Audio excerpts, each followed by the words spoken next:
ইলিশের পর এবার আম। আর এই আম কেবল ফল নয়, এক মোক্ষম কূটনৈতিক বার্তা।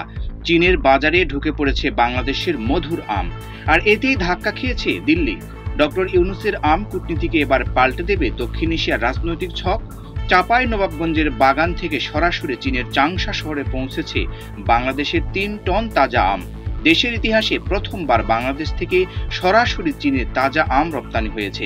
চীনের হুনান প্রদেশের হুয়াংহুয়া আন্তর্জাতিক বিমানবন্দরে পৌঁছানোর পর ১ মিনিটও দেরি হয়নি কাস্টমস ক্লিয়ারেন্সে। ফাইটো স্যানিটারি সার্টিফিকেট হোক কিংবা শপিং লেবেল, সবখানেই বাংলাদেশের প্রস্তুতির ছাপ স্পষ্ট। ফল পরীক্ষা করে কর্মকর্তারা বলেছেন, নো ইস্যু, পারফেক্ট কোয়ালিটি। এটা শুধু একটি ব্যবসায়িক সাফল্য নয়, এটি এক নতুন কূটনৈতিক যুগের সূচনা।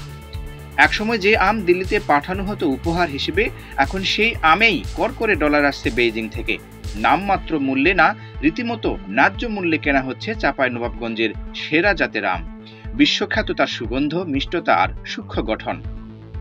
২০২৪ সালের জুলাইতে চীন বাংলাদেশ থেকে আমদানির আনুষ্ঠানিক অনুমোদন দেয়। চালানটি বাস্তবায়নে চাংশা কাস্টমসের ছিল বিশেষ সহযোগিতা।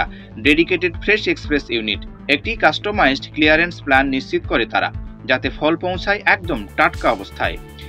বাংলাদেশের কৃষি সম্প্রসারণ অধিদপ্তরের হিসাব বলছে ২০২৫ সালে দেশের আম উৎপাদন হবে প্রায় ২.৭ মিলিয়ন টন, যার অন্তত ৫,০০০ টন রপ্তানির লক্ষ্যমাত্রা নির্ধারণ করা হয়েছে।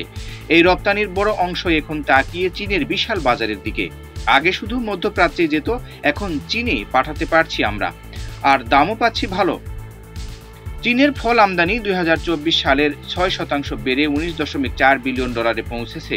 বাংলাদেশি আম পেয়ে চীনা ভোক্তারাও বেশ খুশি।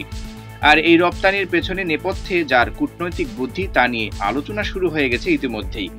অনেকে বলছেন এটি ডক্টর মোহাম্মদ ইউনূসের আম কূটনীতি, ভারতের প্রতি অতি নির্ভরতাকে পেছনে ফেলে চীনের সঙ্গে অর্থনৈতিক সম্পর্ককে আরও মজবুত করাই এই নীতির মূল কথা। হাসিনা আম পাঠাতেন দিল্লিকে তুষ্ট রাখতে, অন্তর্বর্তী সরকার আম পাঠাচ্ছে দিল্লিকে বার্তা দিতে।